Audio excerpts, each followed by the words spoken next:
My name is Celeste Montgomery. I'm 62. And on my 62nd birthday, I saved my own life. Atlanta, Friday night. Dinner with my son Marcus and my daughter-in-law Allison. Candles, wine, laughter. Then, one quiet moment. The waitress slid a folded note under my hand. 3 lines. Don't drink that. Your life is in danger. Trust me. I smiled, said I needed the restroom. Came back, calm. Marcus kept talking about kitchen renovations. Allison's eyes never left my glass. When Marcus looked away, I switched them. My wine for hers. Same color, same rim. We toasted, we drank. 5 minutes later, her hand shook. Her color drained. I said, call 911.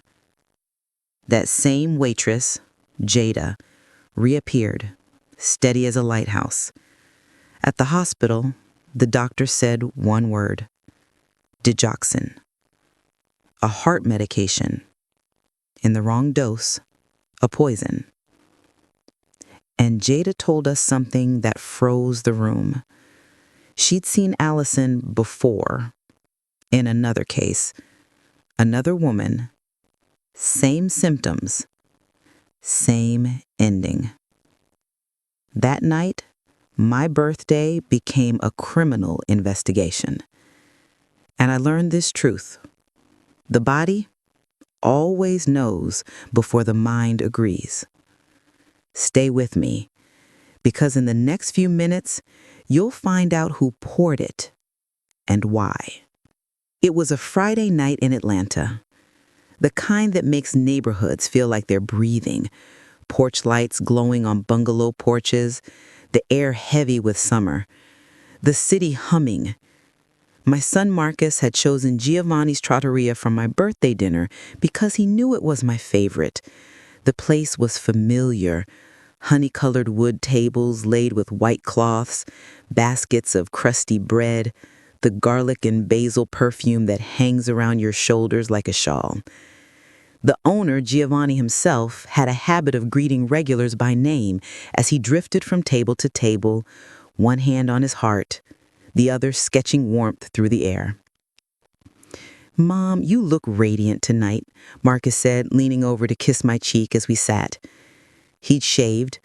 The fresh edge softened him back into the boy I raised. He wore the navy jacket I'd bought him for his last promotion. His eyes held the same warm light they'd held when he was little and stuck construction paper drawings to the refrigerator. I felt that old wave of love, so pure it almost hurt, roll through me. Allison sat across from me. My daughter-in-law's smile could have been cut from satin. Neat blonde hair tucked behind her ears, pale pink nails, a delicate gold chain at her throat. On nights like this, I told myself her smile only looked stiff because she was shy with me, because she was trying. Family is complicated, and I chose to be generous. I wanted us to be a story that kept getting better. He lifted the heavy, dark bottle the server had just brought and read the label aloud with theatrical flourish. "California Cabernet Sauvignon," he announced. "Only the best for my favorite lady." He poured, wrist tilted just so, like the waiter at an anniversary table. We ordered what we always ordered. Chicken Parmesan for me, crispy on the edges and melting in the middle. Spaghetti bolognese for Marcus because he's the kind of man who loves a classic. Caesar salad for Allison because she was watching her figure, she said, tucking an invisible hair behind her ear, laughing as if she needed me to understand that she was teasing herself. The dinner smelled like comfort and sounded like family. We talked about my new senior yoga class at the YMCA, how the instructor insisted on calling me flexible as a willow, which I loved even though I wasn't, and Marcus's current project at the State Farm office downtown. But there was a seam in the fabric. I kept noticing little things around the edges of the evening. Allison's fingers drummed a nervous rhythm on the table, a habit I had not seen in months. Her gaze pinged off Marcus's face and my glass and back to her phone in her lap, a little checking ritual every few minutes she tried to disguise with the napkin. Every time Marcus turned to me, Allison looked at him with an expression I couldn't quite name. Alert? Measuring? Twice when a server walked behind me, she flinched as if she expected someone to speak her name. Maybe you've lived long enough to know the difference between nerves and a current moving under the floorboards. I felt that current, and I ignored it. It was my birthday. I wanted to live in the warm light and the easy laughter. When our plates were cleared and the server brought fresh bread, Marcus rose with his glass. He held it like something ceremonial, like the old goblets in church that only the pastor could touch.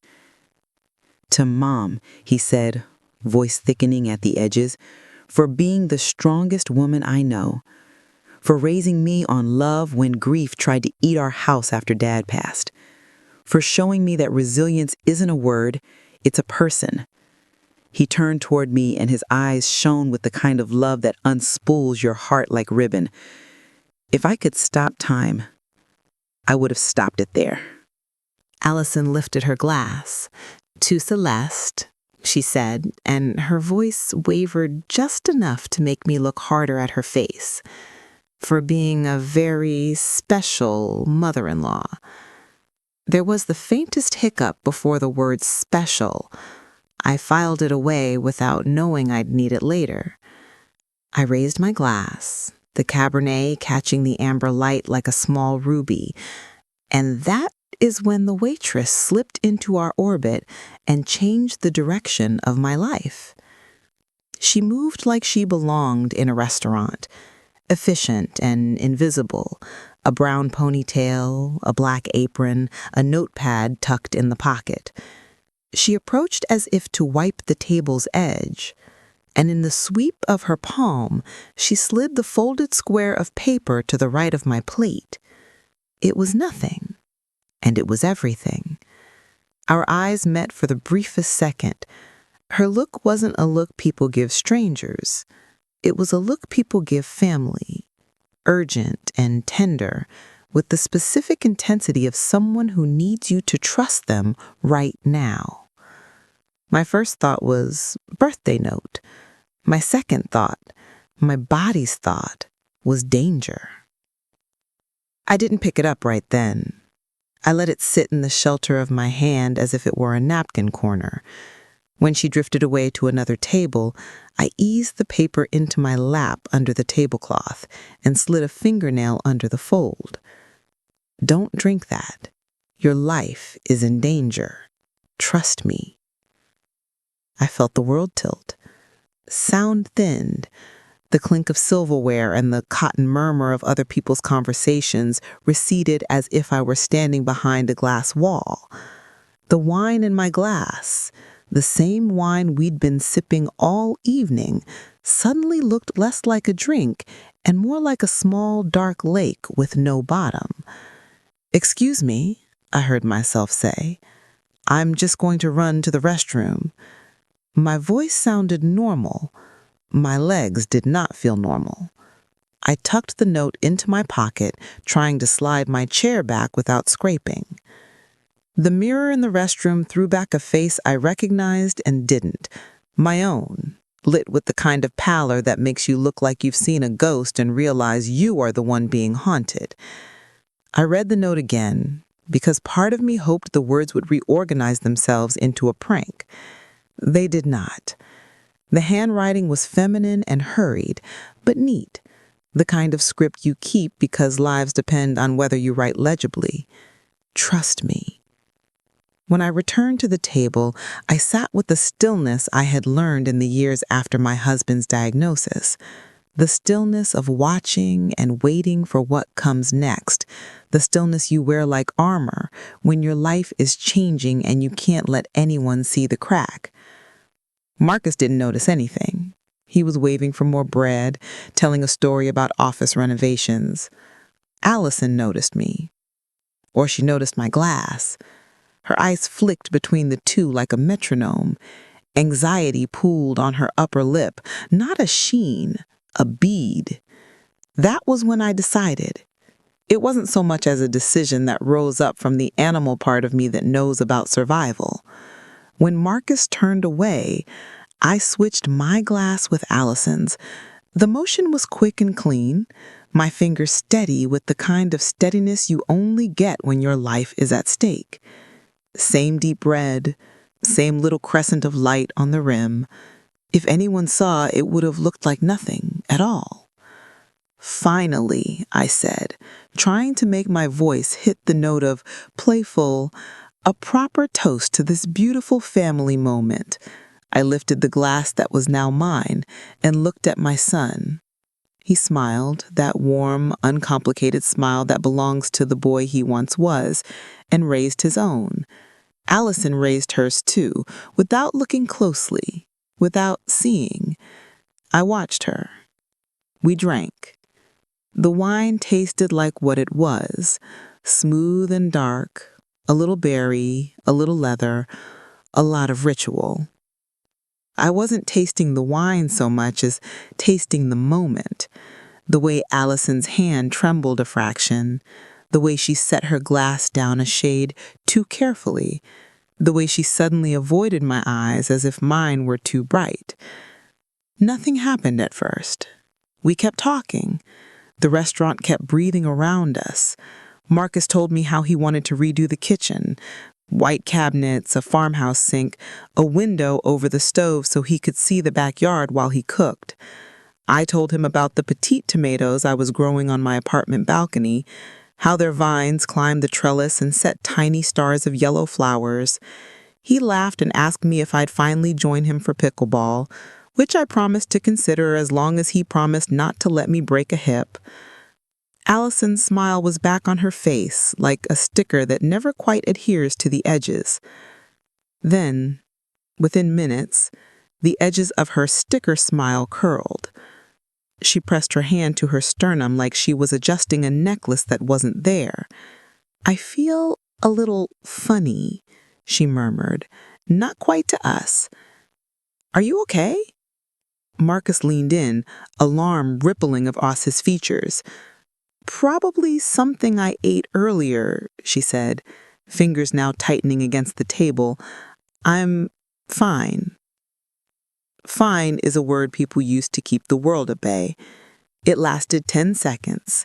Then a gray tint rose under her skin, as if someone had dialed down the color in her face. Beads of sweat appeared along her hairline, even though the air conditioning was doing its job. Her hands began to tremble in a way that didn't look like anxiety. It looked like electricity she couldn't ground. She tried to stand.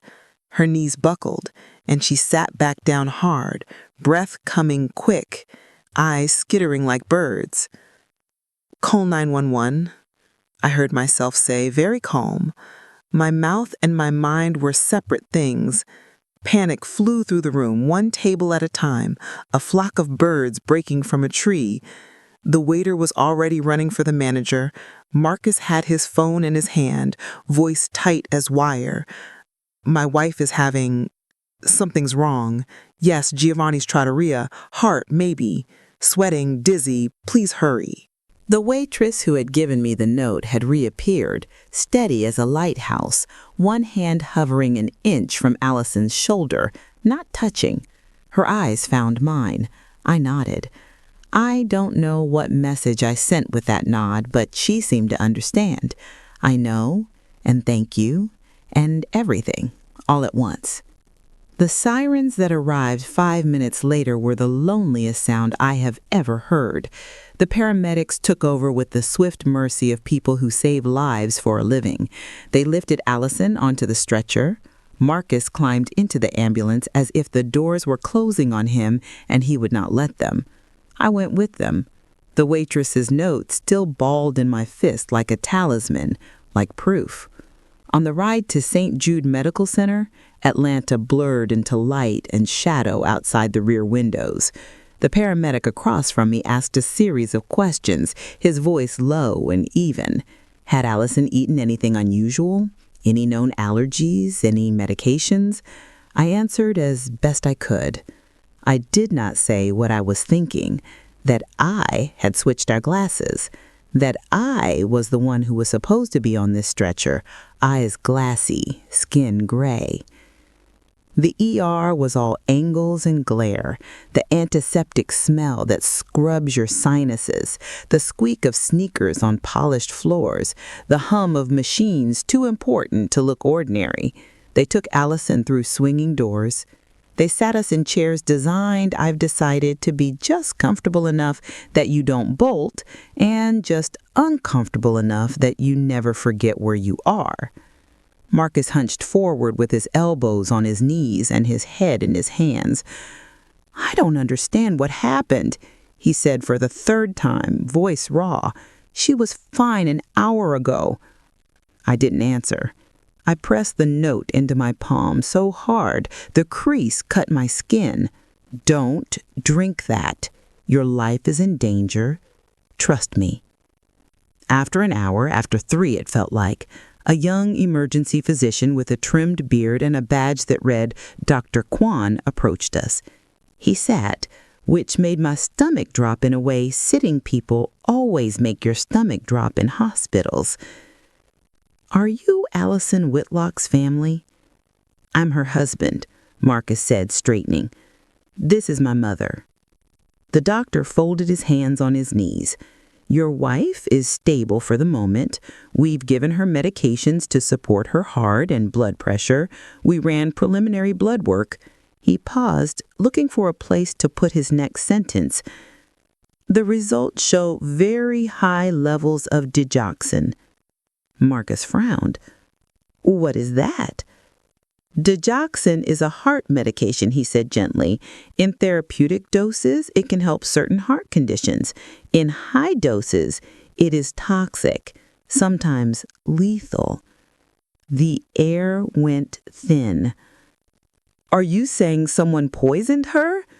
And I asked, and my voice came out thin as thread.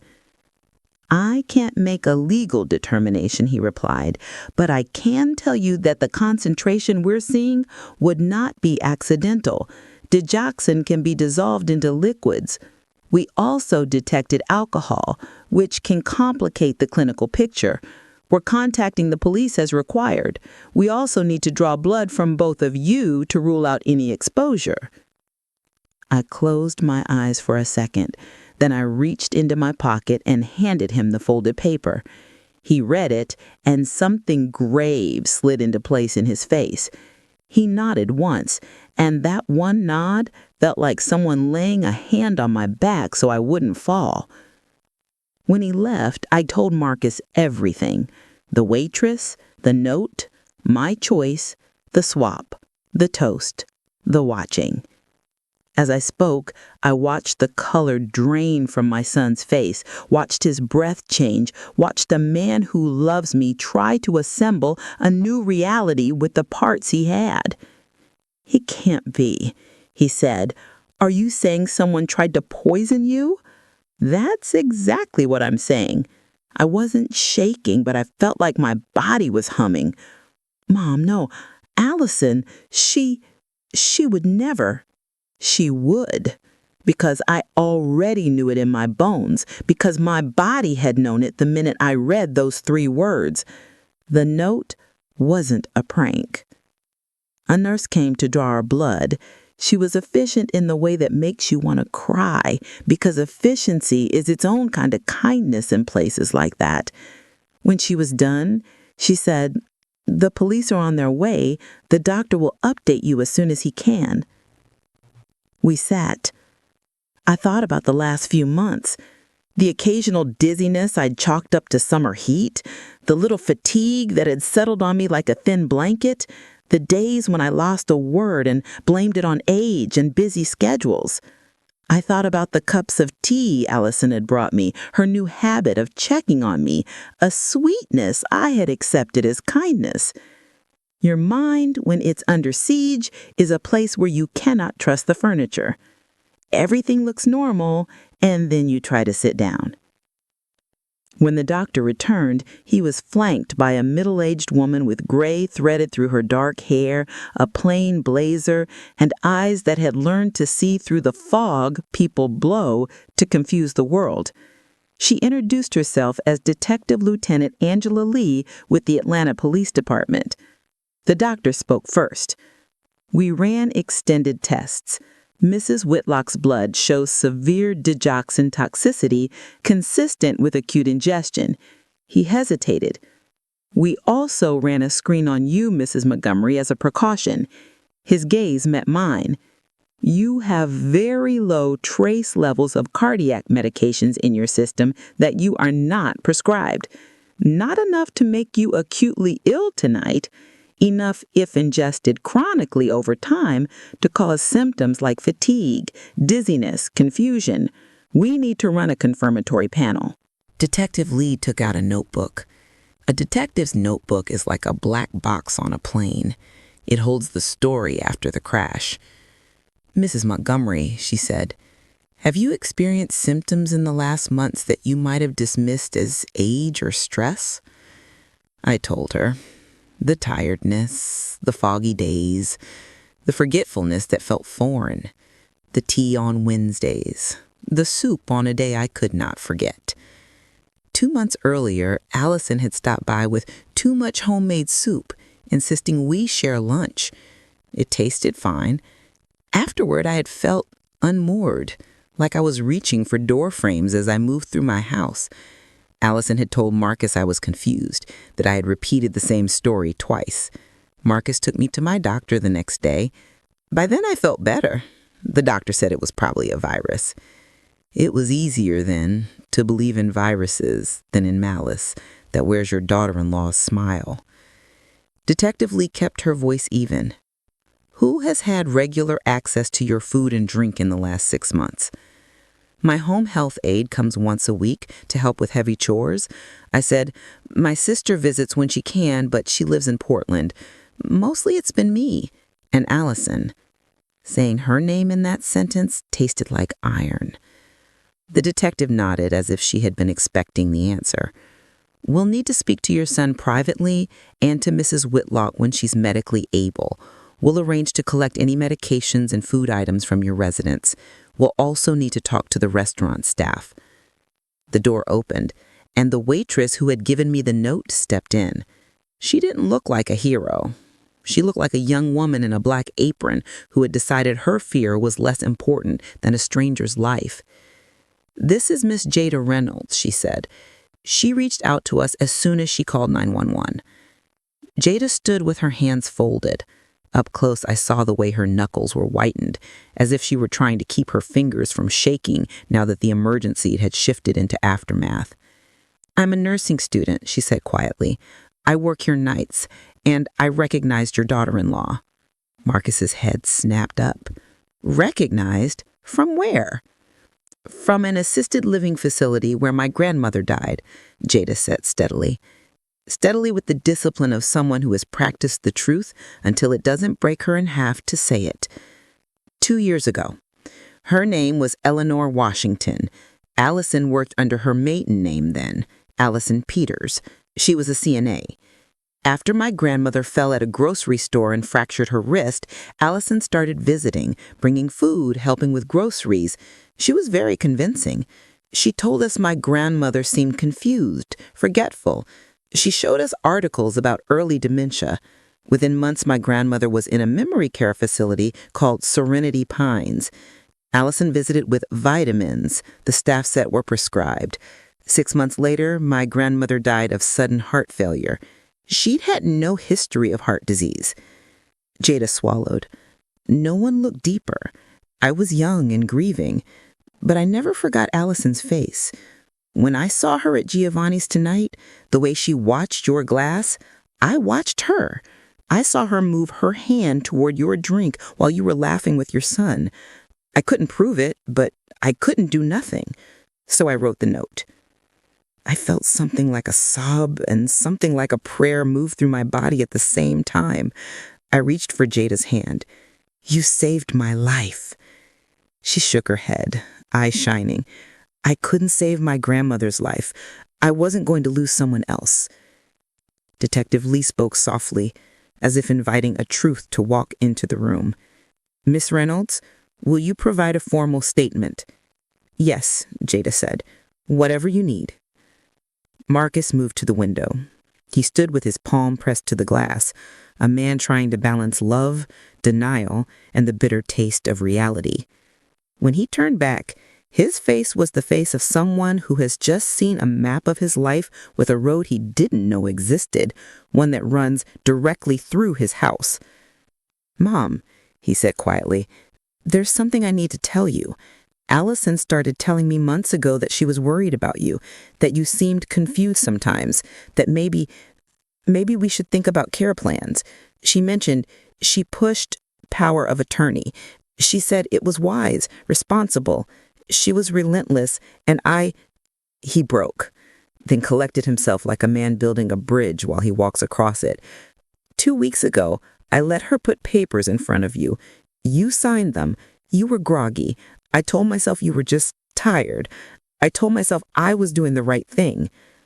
Marcus, I said softly, because I could hear the self-hatred in his voice rising like a flood, and if I could stop any part of this from drowning my son, I would. She manipulated you. She manipulated me. That's what people like her do. We'll call my lawyer in the morning. We'll fix what can be fixed. He sat and clutched my hands in his. I should have seen. She built a house of mirrors and escorted you through it. That's her talent. That's not your failure. Detective Lee left to coordinate with officers. The doctor updated us. Allison was being stabilized. They would admit her to the ICU. The hours blurred and hardened, a strange paradox. Close to dawn, Marcus and I drove home to my place because the hospital would call if anything changed. I didn't sleep. I sat at my kitchen table with my paperwork spread out like a topographical map of my life. My will, my bank statements, my health directives, my house deed. I found the documents I barely remembered signing, a durable power of attorney, a codicil adding language that would hand control to Marcus immediately upon certification of incompetence. The signatures were mine. The memory was not. I took photographs of everything and made a list. At 8 the next morning, I called my attorney, and when he heard the words digoxin toxicity and Elise detective, his voice turned from Monday morning to battlefield. Come now, he said, bring it all. By noon, he had filed motions to void the recent documents based on incapacity and fraud, flagged my accounts, and placed a hold on any attempted transfers. He said, I'm sorry. The way doctors say, I'm sorry, the way people say it when they are apologizing for a world they didn't break, but are trying to help you survive inside. He said, we'll fix this. Detective Lee called that afternoon. She said, we're looking into Mrs. Whitlock's employment history, she said. We've already confirmed several facilities where she worked. We need you to come in to give a formal statement. Miss Reynolds will be there too, if you're willing to speak with her. I want to thank her, I said. I want her to see my face alive. The precinct room was smaller than on television, more fluorescent, more paperwork, more coffee cups. Detective Lee recorded my statement. I answered questions until my throat felt raw. When we finished, she brought Jada into the room. Jada's eyes looked older than 23. Grief does that. It puts a few extra years behind your eyes. We sat across from each other like two women on opposite ends of a bridge someone else tried to burn. She said, my grandmother's name was Eleanor. She was not a perfect woman. She could be stubborn. She listened to jazz on Sunday mornings and burned her toast. She kept cash in an old cookie tin like it was still 1978. She trusted people. Allison, Jada paused, then corrected herself. Allison Peters. She made us trust her too. Jada told me the rest, how Allison had patiently laid out her case like an attorney with binders, early dementia symptoms, real or engineered, articles about red flags, statistics that make families feel selfish for wanting to keep loved ones at home. The day Eleanor moved into Serenity Pines, the facility's courtyard had been full of roses. Allison brought them. She told us how beautiful it was that elegant women get elegant endings. The words made me cold. 6 months, Jada said. That's how long my grandmother lasted there. I started asking questions then about her meds or visitors. Doors closed. Papers disappeared. Everyone said she was old. She met my gaze and didn't flinch. I saw Allison at a farmer's market months later. She had a different last name. I thought I was losing my mind. Tonight, I was sure I wasn't. We cried a little, quietly, the way strangers cry when they decide they are no longer strangers. 2 days later, Detective Lee asked if I would be willing to see Allison. She had woken up. She was asking for Marcus, and God love us, me. You don't have to, the detective said, but suspects sometimes give away more when confronted. I'll go, I said, surprising myself with the steadiness in my voice. I need to hear what she thinks she did to us. In the hospital room, Allison looked like a paper version of herself, pale, flattened, IV lines tethering her to the beeping order of machines. Her hair lay in a slack halo. Her eyes were not slack. When she saw me, she turned them on like lights. Celeste, she breathed. Thank God you're okay. I was so worried. Her voice trembled on the exact notes kindness uses. I stayed by the door. Marcus stood beside me, every muscle in his body a wire. Detective Lee sat in the corner, silent, notebook balanced on her knee. We know about the digoxin, I said. For a heartbeat, too, Allison looked like a person whose story has cracked in her hands. Then she began to assemble it again. It was a mistake. Someone must have... Maybe both our glasses were tampered with. I switched them, I said. I let the words fall like a stone. At the table, you drank what you poured into mine. For the first time, something moved behind her eyes that wasn't fear. It was anger. She hid it by blinking hard, by letting tears rise again. Celeste, she said, like she was praying my name. Why would I ever hurt you? I love you like a mother. How did you love Eleanor Washington? I asked, and used the name like I wanted it to land. The tears evaporated. A different Allison stood up inside the hospital bed, the one who doesn't waste time performing goodness when the audience knows the script. I don't know who that is, she said, but the softness was gone from her voice. It had the click of metal now. Marcus took a step forward. We found the pills in your purse, bottles without labels. We've seen your searches. We know about the codicil you tricked my mother into signing. We know about Serenity Pines. Tell the truth. She stared at him the way people stare at puzzles that are one piece short of being solvable. Marcus, she said, voice turning coaxing, weary. You're exhausted. Think. Your mother is older. She doesn't have many good years left. Wouldn't it be better for all of us if she were safe, cared for, in a place that understands people like her? We could build a life without the constant fear of people like me, I said, and I heard the cold edge in my own voice. Say it the way you say it when you think no one's listening. She exhaled. There was no point in petting the lie anymore. Aging people. Declining people. People whose time is ending. I don't make the rules, Celeste. I'm practical about them. I'm not a villain.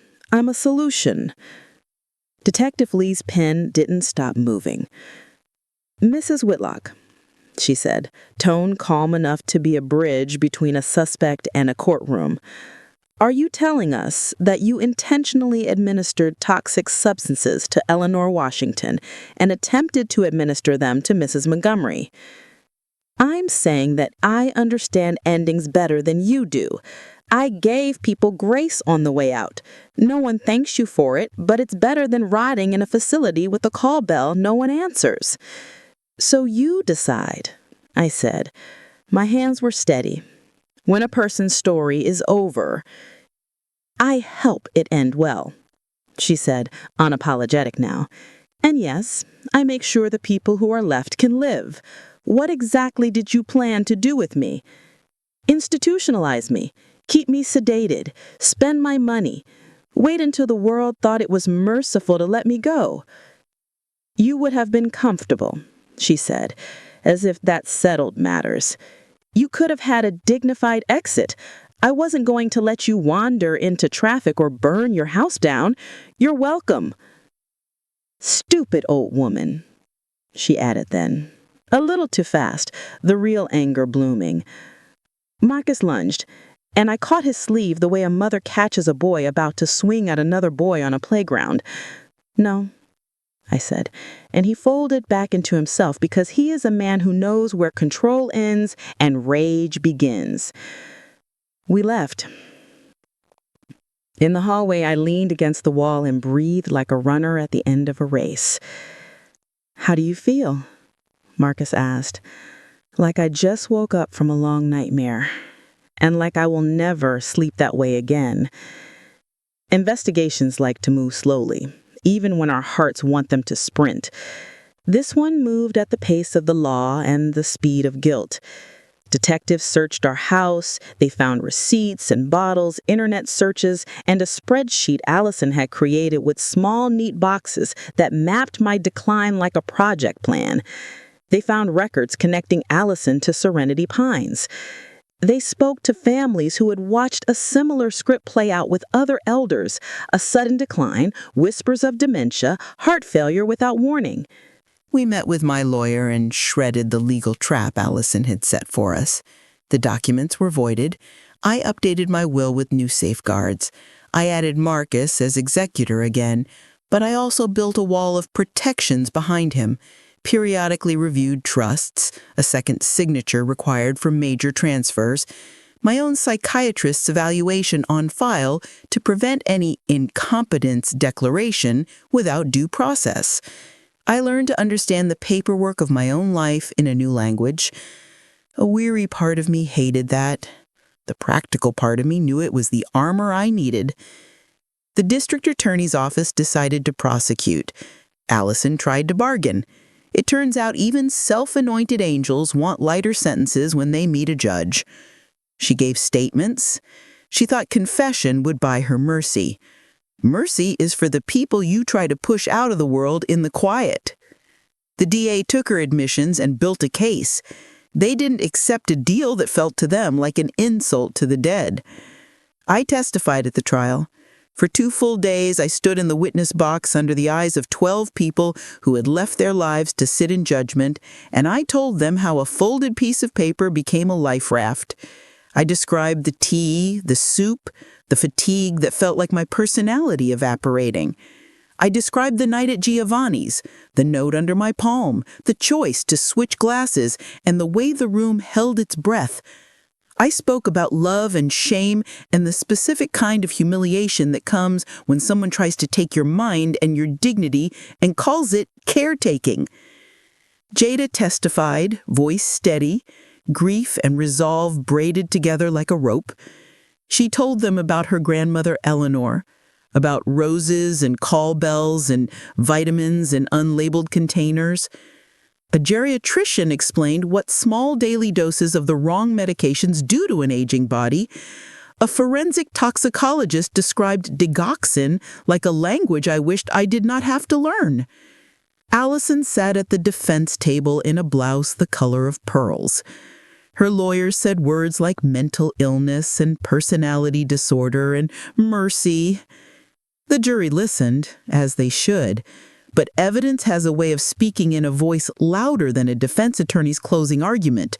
When the verdict came back, guilty on all counts, the sound in the courtroom changed. You can hear justice when it happens.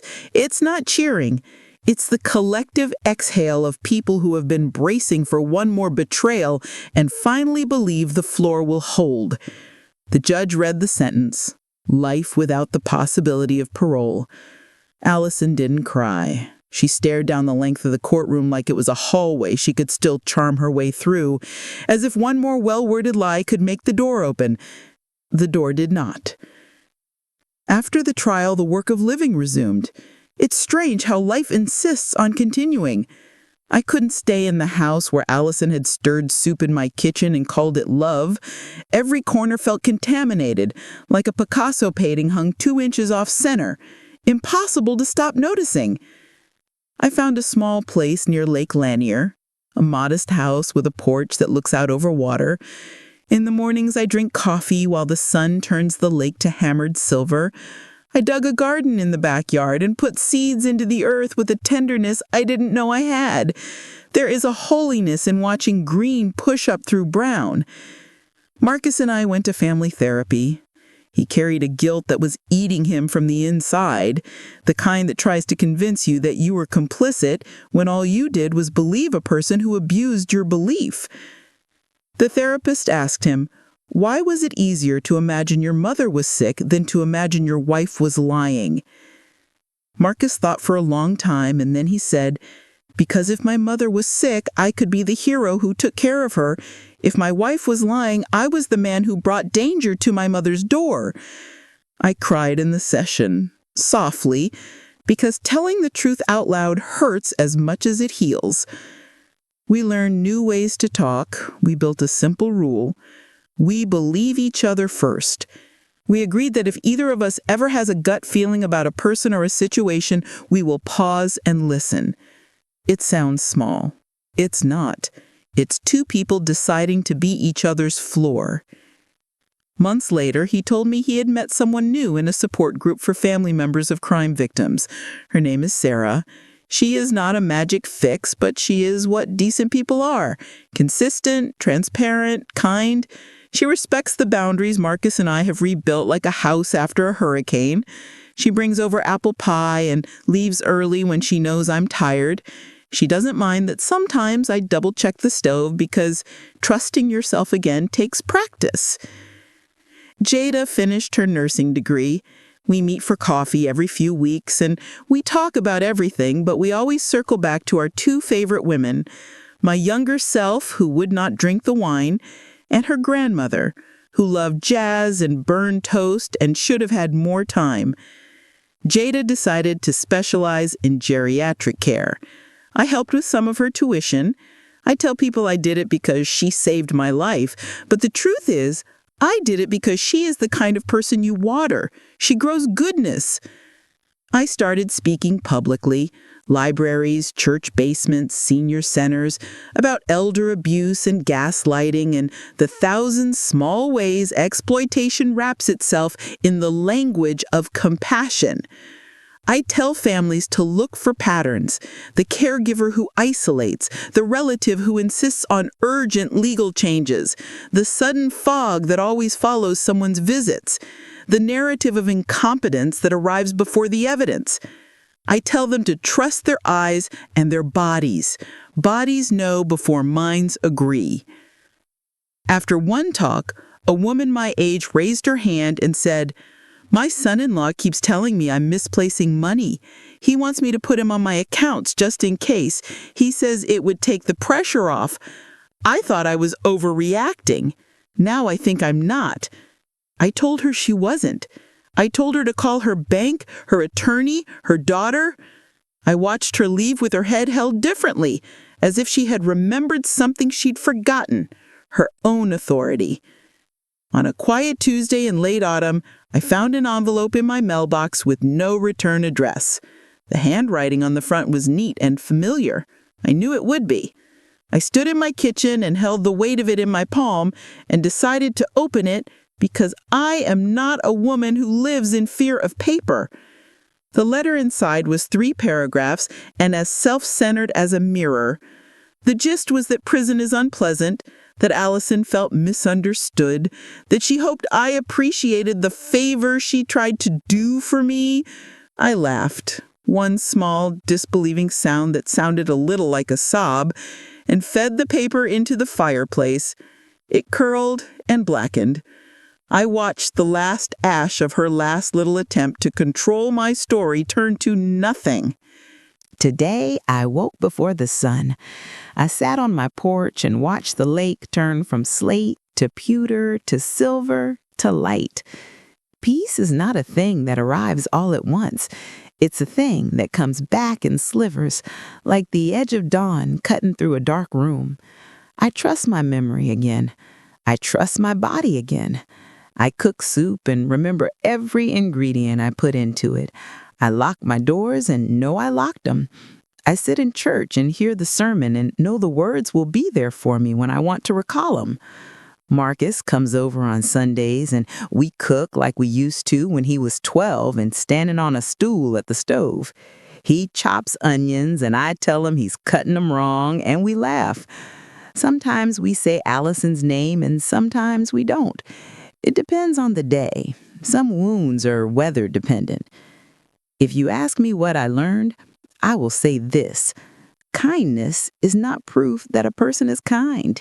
Love is not the absence of harm. People who aim harm at elders often speak fluent concern. They do not always look like villains. And I will say this too. You are stronger than you think. The part of you that knew to move my glass knows something about your own life as well. Listen to her. A folded note, a young woman's courage, a mother's instinct, a son's love, these were the moving parts of a machine that refused to let me die. I've lost some innocence, yes. I've lost the version of myself that believed goodness would always be acknowledged at face value. I have gained something far more valuable. I have gained certainty about my own strength. I have gained a son who knows he is not a villain because he was fooled. He is a man who chose to see when the truth stood up in front of him and asked to be recognized. I have gained a friend who took her grief and built a life that answers it. My name is Celeste Montgomery. I survived an attempted murder planned at my own birthday dinner. I am not a cautionary tale. I am a woman who tells the truth into microphones and kitchen tables and quiet rooms where people are ready to hear. If my story keeps one elder from being isolated, if it makes one adult child pause before ignoring the small voice in the back of their mind, if it reminds one waitress that notes on napkins can be acts of God, then everything I walk through carries a purpose bigger than my life. If you made it this far, thank you for listening. Tell me what city you're hearing this from. Tell me what you'll watch for now that you've heard my story. There are more stories where this came from. Some are hard and some are hopeful, and most are a little of both, the way life is when you've lived long enough to know that good and evil often sit at the same table. I'll be here, on my porch by the lake, coffee in hand, grateful for sunlight and breath and the ordinary miracle of waking up in a life I still get to call mine.